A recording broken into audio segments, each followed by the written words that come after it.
is. So we have seen in the last class the mercantilism and absolute cost advantage. So mercantilism, they say that the country should export more than they import and receive the surplus in the form of gold and silver. That's what mercantilism theory says, and it also advocates believes in zero-sum game. This is zero-sum game indicates that increased exports lead to inflation and higher prices, and opposite to that, increased imports lead to lower prices. The result would be, in the long run, no one can keep a trade surplus. That is, if country A sells less because of high prices and country B sells more because of lower prices. So in the long run, this situation won't continue. At one particular point of time, this settles down. So that's what is called zero-sum game. So the other theory is theory of absolute advantage. We have seen Adam Smith proposed this theory. He argued that countries differ in their ability to produce goods efficiently. So here, according to this theory, countries should specialize in the production of goods for which they have an absolute advantage, and then trade these goods for the goods traded by other countries.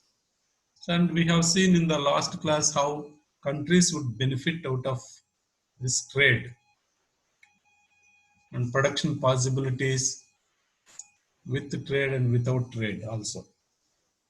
Now we have taken an example of pens and audio tape recorders as the products and countries India and Japan.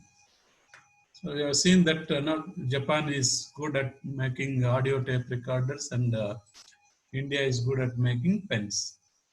So in that example, I gave you that in 1 day of labor. So assumptions are there for this absolute advantage theory. And there should be two countries, trade between two countries, only two commodities are traded. Free trade exists between the countries. The only element of cost of production is labor. So cost of production, there are several things, elements. Material cost is there, labor cost is there, other overheads would be there. So we are not considering all those. We assume that all other things remain the constant and the labor cost is changing. So considering only element of cost of production as labor, we are discussing this theory. So in 1 day labor, the output of pens and audio tape recorders we have seen in Japan and India. So in 1 day labor, Japan can produce 20 pens, whereas India can produce 60 pens. So 3 times. So here, if you see these figures, India is good at making pens. When it comes to audio tape recorders, Japan can produce in 1 day labor 6 audio tape recorders, whereas India can produce only 2 audio tape recorders. So it seems that Japan is good at making audio tape recorders. So both the countries need both the products. So in 1 day labor, these are the production possibilities. So for example, if without trade, if they don't want to exchange these products between the countries, in such cases, both the countries should produce both the products. So in 1 day labor, they should produce both the products, pens and audio tape recorders. So for example, if the countries would like to produce both the products on their own, so India can produce 30 pens and 1 audio tape recorders in 1 day labor. That is half day labor for pens and half day labor for audio tape recorders. Same way, Japan can produce only 10 pens and 3 audio tape recorders in 1 day labor. So that happens. So here, if the countries agree to trade with these products, if Japan agrees to exchange 4 audio tape recorders for 40 pence, what happens? It doesn't need the full day of labor to produce 4 audio tape recorders. 40 pens, 40 audio tape, 40, no, 4 audio tape recorders means two third of labor is enough. Two-third of one day labor is enough to produce 4 audio. But for in that, with that two-third of one day labor, they get 40 pens. To produce 40 pens, India, no, Japan needs how much? Per day 20, 2 days it requires. So if the two-third of one day labor, they get 40 pence. The country would benefit by way of no time, labor, and also they get the double the pence, 20 plus 20. And in the same way, India gets 4 audio tape recorders. So to produce 40 pence, India needs only two-third of one day labor because it can produce 60 pence in one day. 40 pence in two-third of 66.67 time of labor is enough for that. So it saves 33.33 day labor. So it gets 4 audio tape records with that time. That means double the product. So that in that way, both the countries would benefit with trade. So here, India should focus on making pens, and whereas Japan should focus on making audio tape recorders. This is how the countries would benefit from each, with the trade and lose without trade. So these trading countries save labor and thereby cost per unit also, as we have seen in the example. So graphically we can see that is not possible here. And implications of this absolute cost advantage theory we have seen. Advantages and disadvantages of this one. So advantages of international trade according to absolute cost advantage theory. By trading, two countries can have more quantities of both the products. So if India makes pens and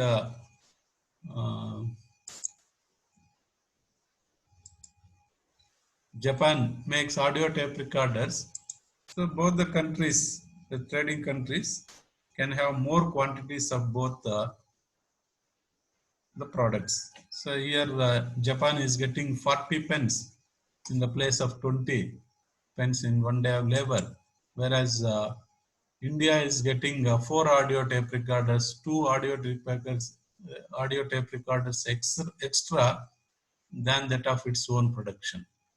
So this is how both the trading companies benefits can have more quantities of products, both the products. So living standards of the people of both the countries can be increased by trading between the countries. So here, with the trade, countries are made available with the products, both the pens and audio tape recorders in more quantities, so that living standards of the people of both the countries can be increased by consuming these products, by trading between the countries. So inefficiency in producing certain products in some countries can be avoided. So if the country which is not good at making one product, if they start producing that, that is an inefficiency. So it has to produce with inefficient, without abilities. So this inefficiency in producing certain products in some countries can be avoided if they produce the products in which they have this absolute advantage. So global efficiency and effectiveness can be increased by trading. Here global efficiency and effectiveness in the sense that here when the countries are focusing on making the products in which they have advantage, then they would specialize in producing such products, exploring all the resources across the globe and not trade between the countries. This results in increased global efficiency and effectiveness. Global labor productivity and other resources productivity can be maximized. So this is what here labor productivity and also resource productivity also can be maximized with this trade between the countries. So despite these implications, this theory has been criticized on various grounds. These criticisms of absolute advantage theory are no absolute advantage. So according to this theory, one country should be able to produce at least one product at a comparatively low cost. But in reality, most of the developing countries do not have absolute advantage of producing any product at the lowest cost. So yet they participate in international trade. So the other way, if you see that, no, it's not that India is good at making pens, uh, and Japan is good at making only audio tape recorders. So when you take in some cases, uh, developing countries are not good at any product. They can't make the products at lower than that of any other country. That's the problem. So at least in one product they are good at, then they can trade with the other countries. Uh, though they are not good at making any of the products, they are participating in international trade. So that is no absolute advantage. If the example what we have discussed earlier in this theory, if that is the case, okay. If Japan is good at making both the products, pens as well as audio tape recorders, then it would be a disadvantage for the India, because it is not good at making any of these two products, do not have absolute advantage in both the products. But yet, India is participating in international trade. That's one criticism. So, country size. Countries definitely vary in size. Uh, some countries are very small, some countries are very big, some countries are no, medium in size. So, their sizes are different. So this theory doesn't deal with the country by country differences in specialization. So absolute, what we say that whether it is big country or small country, irrespective of its size, if it is good at making any of the product, we have seen that so many countries are there, small countries, Korea, then Vietnam. These countries are very good at making electronic gadgets. So they are very small countries, but they have absolute advantage in making these products. Though some countries are very big, very in size, they are not good at making the products. So that is country size is another criticism. So this theory doesn't deal with such kind of things, country by country differences. So this varies in resources also. So here resources also not no, equally available in all countries. So there are several resources like labor, technology, and natural resources. This theory deals with only labor and ignores all other resources. And we have considered only labor for this theory to discuss about this theory. Only element of the cost of production is labor. Other no elements remains the constant. That is the assumption of this theory. So that is a criticism. So we are considering only labor cost. There are other costs elements also involved in the cost of production. They are not considered. A variety of resources. Then transport cost. So though the cost of transportation plays a significant role in international trade, so this theory ignored no, this aspect also. We have not considered transport cost. We have considered only labor cost for this. Other costs are ignored. Scale of economies.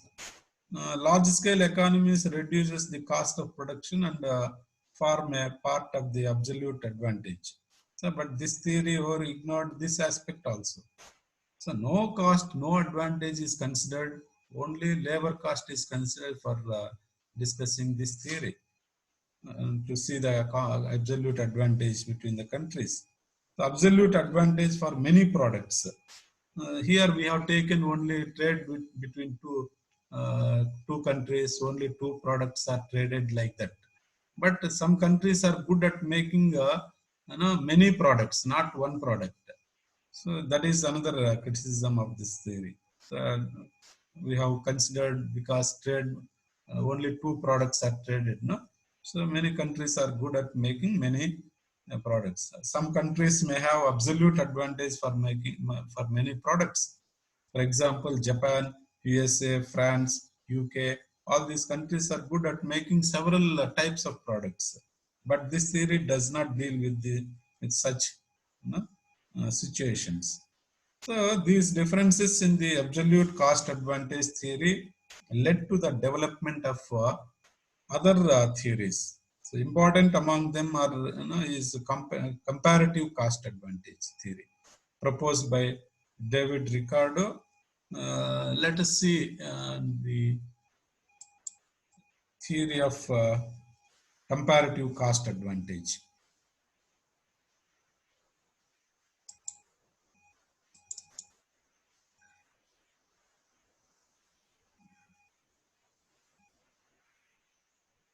So this absolute cost advantage theory, as indicated earlier, previous theory, fails to explain the situation when one country has absolute cost advantage in producing many products. So David Ricardo and a British economist expanded the absolute cost advantage theory to clarify this situation and developed the theory of comparative cost advantage. So assumptions here are there. This theory is proposed by Ricardo in 1817. This theory holds that nations should produce those goods for which they have the greatest relative advantage, not absolute advantage. So according to this theory, a country should produce the products in which they have greatest relative advantage. If you see, the assumptions of this theory, there exists full employment. The only element of cost of production is labor here also. Production is the subject to the law of constant returns, and there are no trade barriers. Trade is free from cost of production. So these are the some more assumptions are trade takes place only between two countries. Only two products are traded. There are no costs of transport, etc. Just like the assumptions are same as we have in absolute advantage theory. So here also there exists full employment. Only element of cost of production is labor. Production is subject to the law of constant returns. There are no trade barriers. Trade is free from cost of production, and trade takes place only between two countries, and only two products are traded. There are no cost of transport, etc. So the comparative cost advantage theory states that a country should produce and export those products for which it is relatively more productive than that of other countries, and import those goods for which other countries are relatively more productive than it is. So this is what the comparative cost advantage theory states. So according to this comparative cost advantage theory, a country should produce and export those products for which it is relatively more productive than that of the other, and import the products for which the other countries have a greatest relative advantage. That's that uh, core of this theory of comparative advantage. So this comparative cost advantage theory also advocates certain things. For example, uh,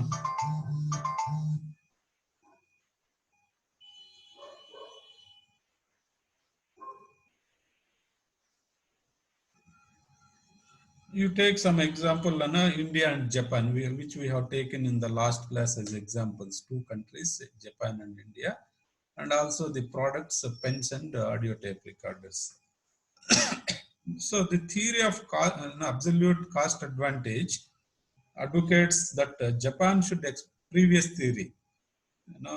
If we recall the examples presented the previous theory, the theory of absolute cost advantage, it advocates that Japan should export audio tape recorders and India should export pens to Japan. So Japan has also comparative cost advantage in audio tape recorders. It produces audio tape recorders 3 times more than that of India, and only 0.33 times less than that of India in case of pens. So thus Japan is comparatively more productive than India in audio tape recorders. Similarly, India is 3 times more productive than Japan in producing pens. That is, it has comparative cost advantage in pens also.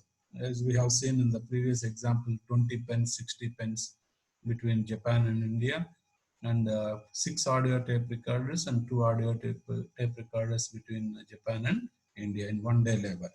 So that's what they have, that absolute advantage as per the theory of absolute advantage. So when you come to this theory of comparative advantage, it also advocates that Japan should export audio tape recorders to India and India should export pens to Japan. So the example which we have taken earlier yields the same result for the theory of absolute cost advantage and for the theory comparative cost advantage. So all countries for all products may not have absolute cost advantage. So we just modify the figures of the previous example in order to present a different example to explain comparative cost advantage. So you can note down those figures for better understanding, because you cannot show that graph and table in this class. So you just note down that you take on horizontally the pens and audio, the countries, Japan and India. Left side, vertically you take that pens and audio tape recorders. Under Japan, you put against pens 20 and audio tape recorders 6. And under India, against pens 60 and audio tape recorders 2 only.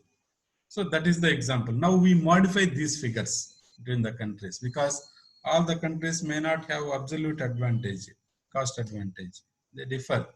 So let us now see that in 1 day labor, let us assume that Japan produces 60 pens, where India produces only 50. And when it comes to audio tape recorders, Japan can produce 6 and India can produce only 2.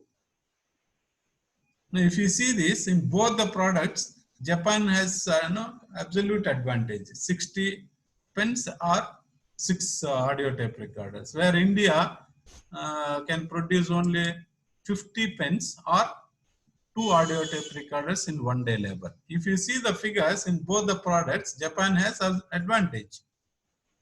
So Japan now produces 60 pens or 6 audio tape recorders per 1 day labor.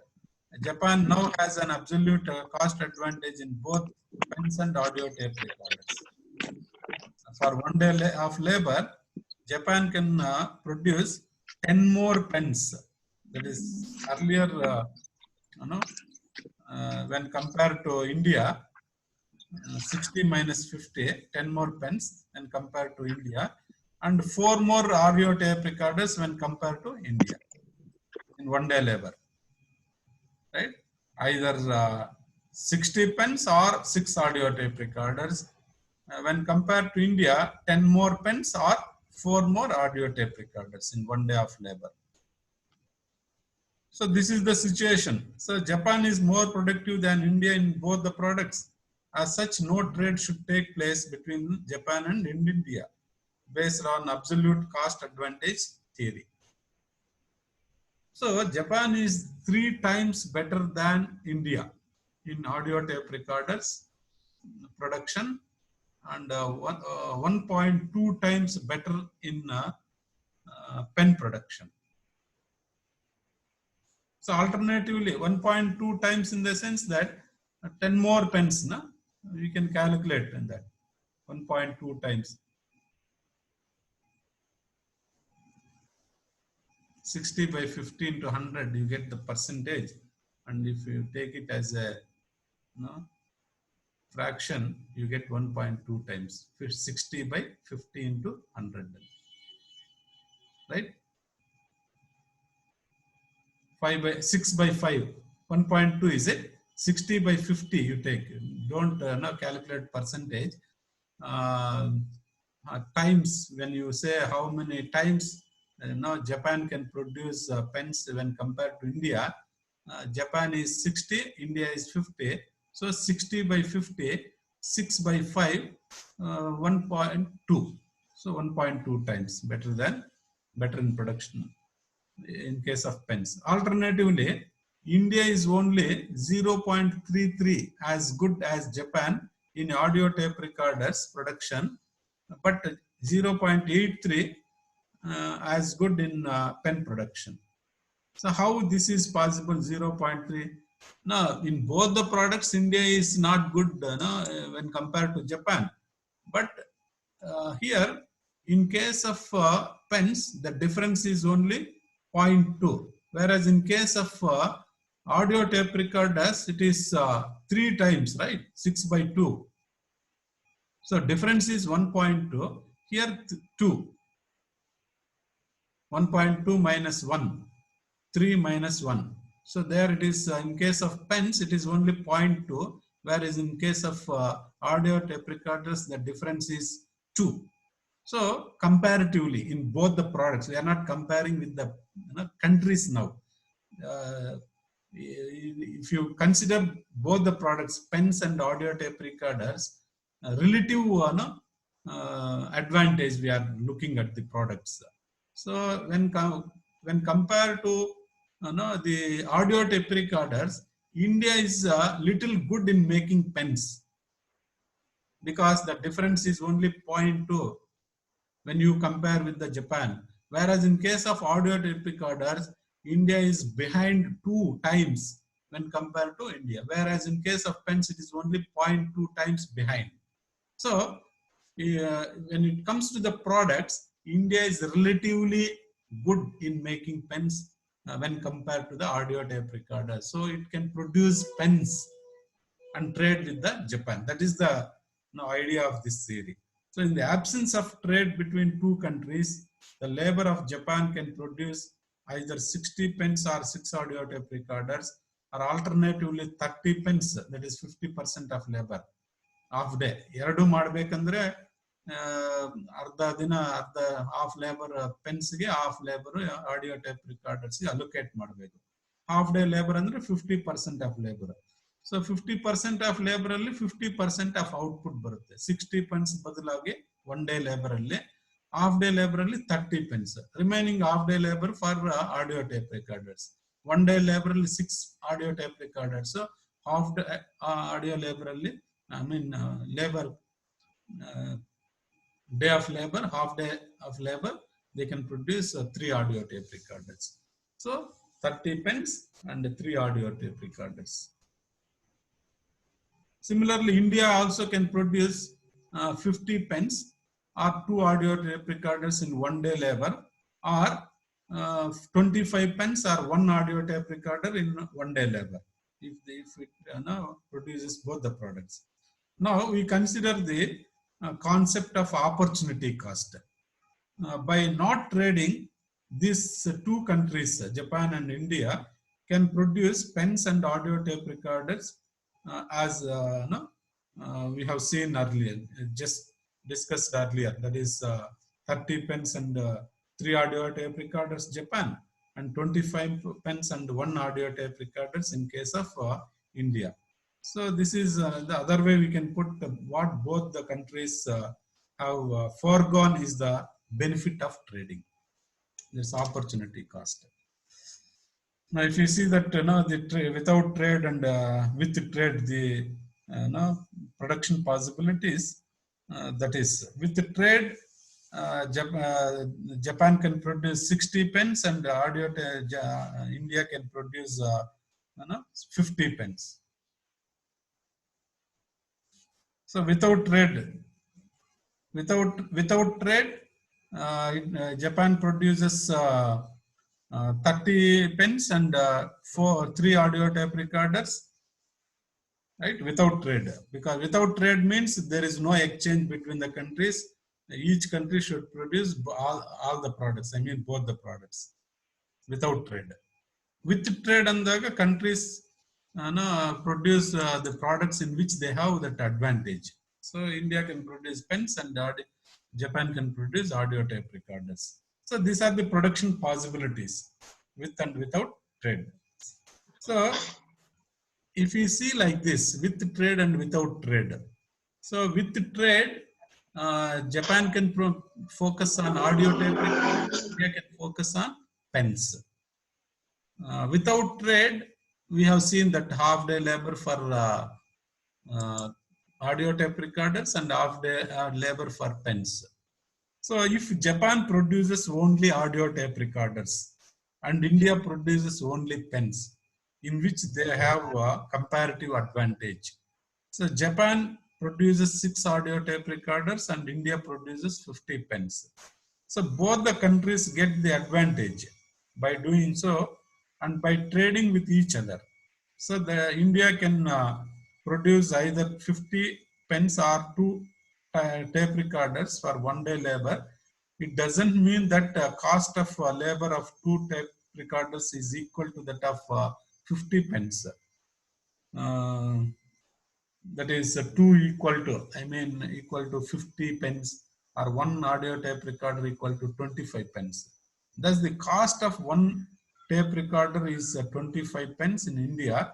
Similarly, Japan can produce 60 pence or 6 audio tape recorders for one day of labor. Therefore, the cost of one tape recorder in Japan is uh, how much? 10 pence. How 6 audio tape recorders equal to 60 pence, na?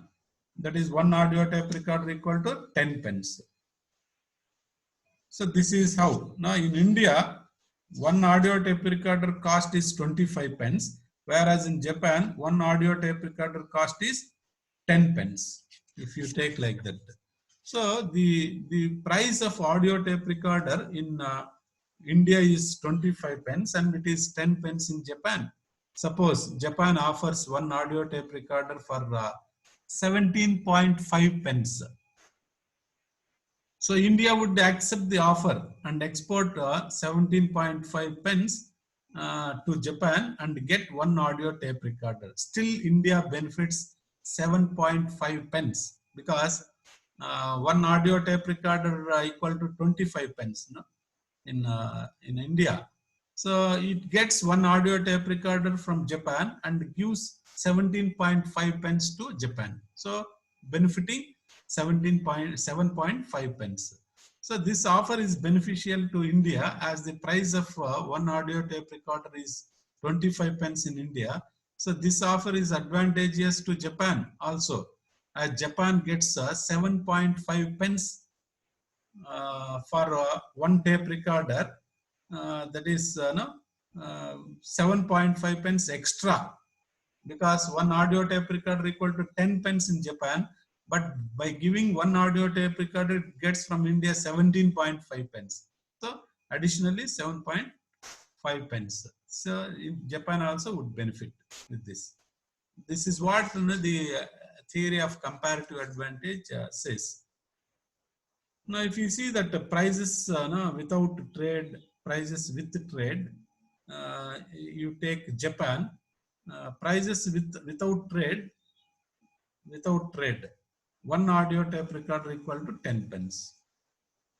Whereas in India, one audio tape recorder equal to 25 pence. This is without trade. When it comes to prices with trade, means that one company is producing only one product.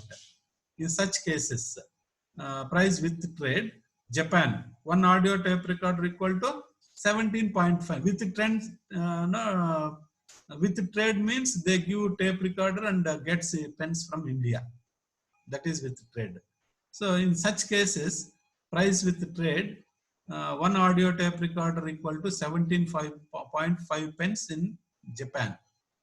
Whereas in India, one audio tape recorder equal to 17.5 pence. See, both the countries would benefit. Japan can get the benefit of more pence for one audio tape recorder, that is 17.5 minus 10, 7.5 pence more. That is benefit to Japan. India also gets, as India needs to spend only 17.5 pence to buy one tape recorder rather than 25 pence. So by giving only 17.5 pence, it gets one audio tape recorder. Otherwise, it has to spend 25 pence worth of labor. So it doesn't mean that India saves 7.5 pence in buying one tape recorder. India can buy 0.43 more tape recorder with the benefit of 7.5 pence. So it does mean that India can buy 1.43 tape recorders for 25 pence. As such, Japan and India benefit from the trade. This comparative cost advantage motivates the countries to trade with each other. So if you see that this is how the countries would benefit with the comparative advantage. So implications of this theory are the advantages of international trade according to a comparative cost advantage theory are efficient allocation of global resources. One, maximization of global production at the least possible cost. Product prices become more or less equal among world markets. Demand for resources and products among world nations will be optimized. It is better for the countries to specialize in those products which they relatively do better and export them. It is better for the countries to buy other goods from other countries who are relatively better at producing them. So comparative cost advantage theory is really an improvement over absolute Adams theory, Smith's theory of absolute advantage. This theory is not only an extension to the principles of division of labor and specialization, but applies the opportunity cost concept. So it is also argued that lower labor cost need not be a source of comparative advantage. However, Ricardo fails. That is the economist who advocate this theory. He fails to consider the money value of cost of production. F.W. Tossing bridged this gap in comparative cost advantage theory. Let us now see that. So we have seen that the difference between absolute cost advantage and this comparative cost advantage theory. So now let us see this comparative cost advantage theory with money, because one day labor cost only we are considering. How much is the money value of labor, one day labor in India and Japan? It definitely varies. So one day labor, just we are saying what is the cost of one day labor in India and Japan. In both the countries, this one day labor with money is same or different. That is the difference. So now comparative advantage with money. This is another theory. So modern economy is a money economy.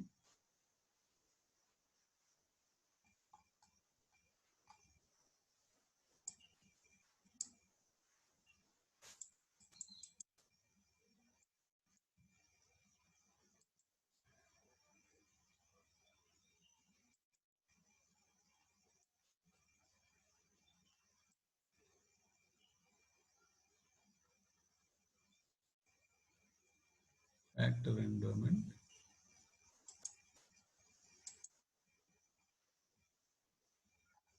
Yeah, here that slide is not there with comparative advantage with money.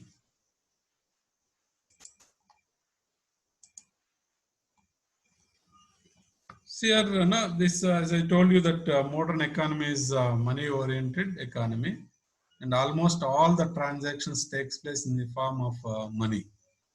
Therefore, absolute difference in money prices determine international trade. So, according to F.W. Tossing, comparative differences in labor cost of commodities can be translated into absolute differences in prices without affecting the real exchange relations between products. For example,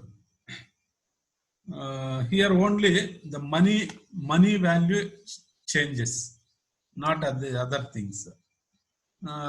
Let us take the same example between India and Japan and pens and audio tape recorders. The cost of goods in Japan and the cost of goods in India. Here we are expressing in the value in terms of money. The cost of goods in Japan, Japan made and Indian made. Cost of goods in India, Japan made and Indian made. So in both the countries, both the country makes. So cost of goods in Japan, pens you take, Japan made and India made. So Japan made pens are 6. So that is 60 pens and 6 audio tape recorders. No? In case of Japan, in the previous theory, what is that? Absolute advantage theory. No, not absolute advantage. This comparative cost advantage theory. So 60 pens and 6 audio tape recorders. When you calculate pen cost, Japan made is 6, India made is 4. Whereas when it comes to audio tape recorders, Japan made is 60, Indian made is 100, example. Whereas in case of cost of goods in India, Japan made and India made, when it comes to pens, 3 rupees, whereas India made is 2 rupees. Audio tape recorders cost is in Japan made is 30, India made is 50. So if you calculate that, suppose the daily wage rate in Japan as on some particular date, daily wage rate, for example, 360 yens ಅಂತ ಅನ್ಕೊಳ್ಳೋಣ, 360 yens per day of labor. And wage rate in India on that particular day was rupees 100. So 1 day labor in Japan is 360 yens and India 100 rupees. Suppose the exchange rate of Indian rupee and Japanese yen as on that date was 1 Indian rupee equal to 2 yens. Okay. So cost of producing pens in Japan, and in that way you can calculate. So assume that 1 day labor in Japan is 360 yens. In India it is 100 rupees. Exchange rate is 1 rupee equal to 2 yens. Now you calculate cost of producing pens in Japan, cost of producing audio tape recorders in Japan, and same way cost of producing pens in India, and say cost of producing audio tape recorders in India. So you get all these figures. That is, pens 6 and audio tape recorders 60. That is Japan made, and India made is 4 rupees, and for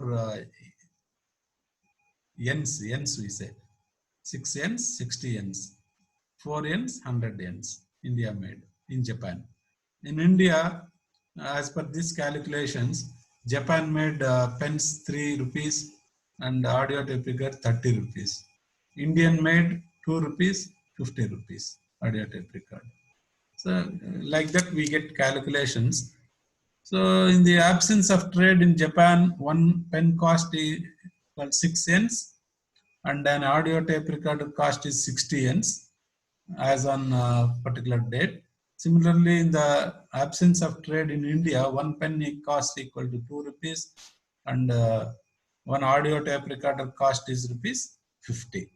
So if the two countries trade with each other, India made pen and cheaper in Japan, and yen 4 yens, then Japan made pen that is 6 yens. Similarly, Japan made audio tape recorder is cheaper in India, that is 30 rupees than Indian made audio tape recorder, that is 50 rupees. And if you have that figures in hand, you can better understand these things. We shall try later with some slide with this. So it is beneficial to both the countries to use Indian pens and Japanese audio tape recorders. Japan has comparative cost advantage in producing audio tape recorders, and India has comparative cost advantage in producing pens. Therefore, India can import audio tape recorders from Japan, and Japan can import pens from India. So criticism with this comparative advantage with money is that the utility of the comparative cost advantage theory for international trade, there are certain criticisms leveled against it.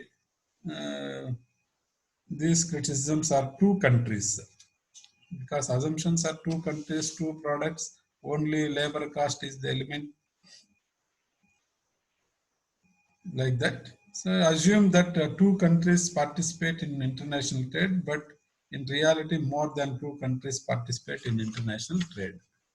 And another one is transportation cost. So it is criticized that all assumptions of non-existing of transport costs does not hold good, as transportation cost is part of the process of global trade. Two products. So in reality, many products are involved in international trade.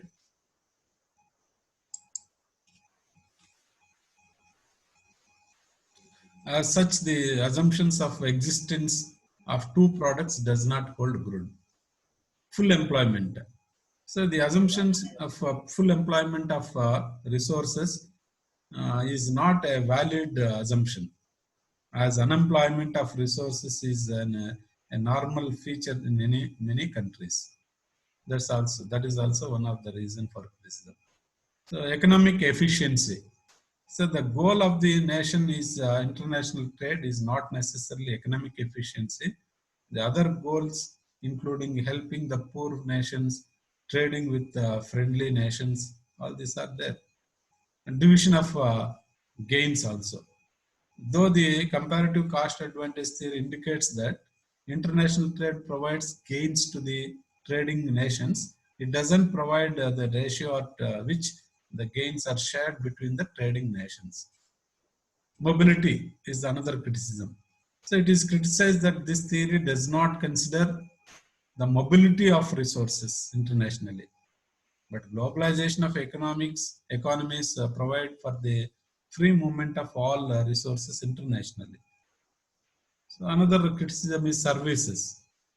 The comparative advantage theory deals with the products but not services. But trading in services assumes significant share in global business, particularly in recent times. So these criticisms led to the development of other theories on international trade. One among such theories is the relative factor endowments theory. So these are the certain aspects which we should consider. The factor endowment theory, the another one is because of the criticisms of the comparative cost advantage with money. This factor endowment theory is proposed by Swedish economist Eli Escher in 1919 and Bertil Ohlin in 1933. So here factor endowments are land, capital, natural resources, labor, climate, etc. These are the uh, factor endowments. land, labor, capital, natural resources, anything. Even you can consider climate is natural resource. These are the factor endowments. So in view of this no, factor endowments, what we say that land, labor, capital, uh, the natural resources, labor, I mean this climate, all this vary from country to country.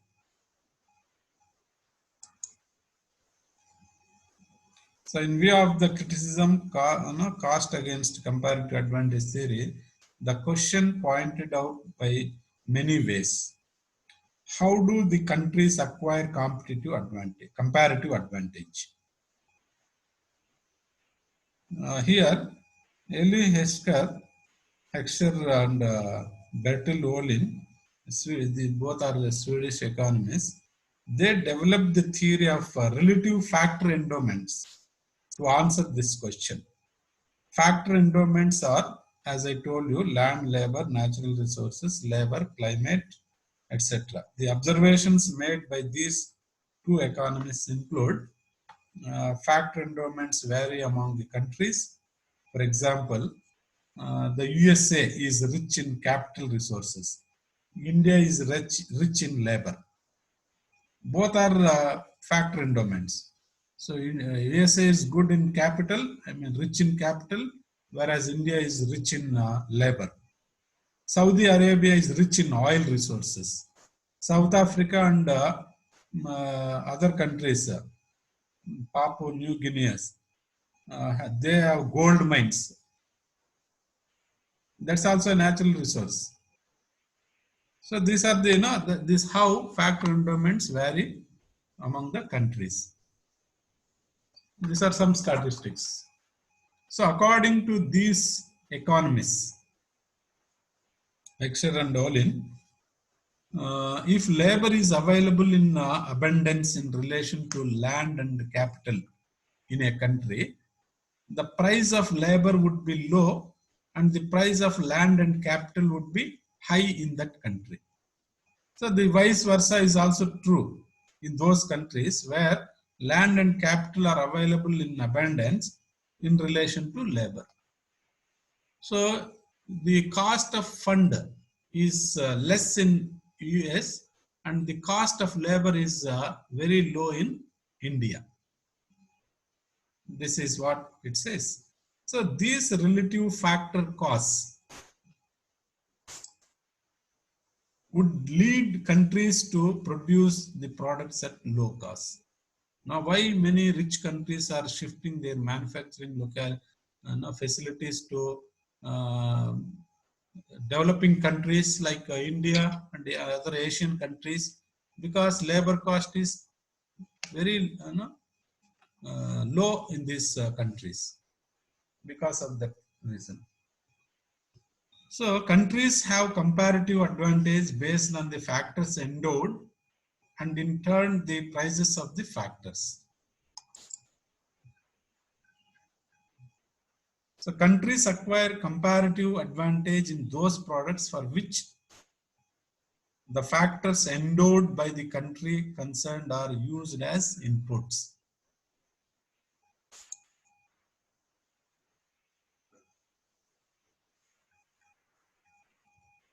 So countries acquire comparative advantage in those products for which the factors endowed by the country concerned are used as inputs. For example, India and China have comparative advantage in labor intensive industry like textile and tobacco, whereas Saudi Arabia has comparative advantage in oil. Therefore, countries export those goods in which they have comparative advantage due to factors endowed. I'll give an example on principal exports of selected countries. Right? If you take country, then principal export and percent of principal exports to total exports. If you take USA, principal exports are capital goods. Here its percentage in total exports are 48.7%. UK principal export is finished manufacturing goods. Percent of principal exports to total exports are 57.2%. Of total exporting by UK, finished manufacturing goods are 57.2%. See, Japan automobiles 18.3%. Canada automobiles and parts 22.4%. France capital equipment 31.4%. Germany motor vehicles this accounts 22.4%. Malaysia electric and electronic machinery 55.6%. Whereas Singapore, small country, machinery and equipment 62.4%. India, manufacturing and engineering 72.1%. China, manufacturers 30.1%. So this is what principal exports of selected countries. So countries participate in international trade by exporting those products which they can produce at low cost consequent upon abundance of factors and import the other products which they can produce comparatively at high cost. So land labor relationship, let us see that. These are the factors, endowments, land labor relationship. Countries where area of land available is less in relation to the people go for multi-story factories and produce lightweight products. So land is available, land availability is less in this in relation to the people. So they go for multi-story factories and produce lightweight products. For example, clothing production in Hong Kong. So countries with a large area, that's the example for land labor relationship, right? Here in Hong Kong, land availability is less. They go for multi-story factories and produce low-cost products. So clothing production is lightweight product. They go for lightweight clothing production in Hong Kong. And countries with a large area of land in relation to population can go for sheep, wheat, and other agricultural related products.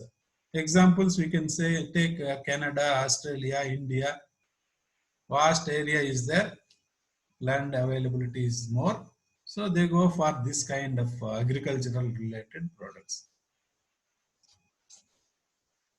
Labor capital relationship. So that is land labor relationship, here labor capital relationship. Countries where labor is abundant in relation to capital they can be expected to export labor intensive products. And opposite is also true in case of capital abundant countries. Thus, labor abundant countries acquire export competitiveness in products requiring large amounts of labor compared to capital. For example, India has export competitiveness in textile garments, while Iran has export competitiveness in handmade carpets. So Japan has export competitive advantage in products requiring large amounts of capital relative to labor like computers, televisions, refrigerators, cars, etc. However, this generalization has not an exception. You cannot apply this to all. Then here we can see one paradox. Leontief, Leontief. Leontief paradox, there are certain surprising aspects to the labor capital relationship in international trade. Vasily Leontief observed that is the name of an author. This is Vasily Leontief. He observed that US exports are labor intensive compared to with US imports. But it is assumed that the USA has abundant capital relative to labor. Therefore, this surprise finding is known as the Leontief paradox. This is because of variation in labor skills. Advanced countries have higher labor skills compared to developing countries. Therefore, advanced countries have a competitive advantage in exporting products requiring higher labor skills, while the developing countries have advantage in exporting products requiring less skilled labor.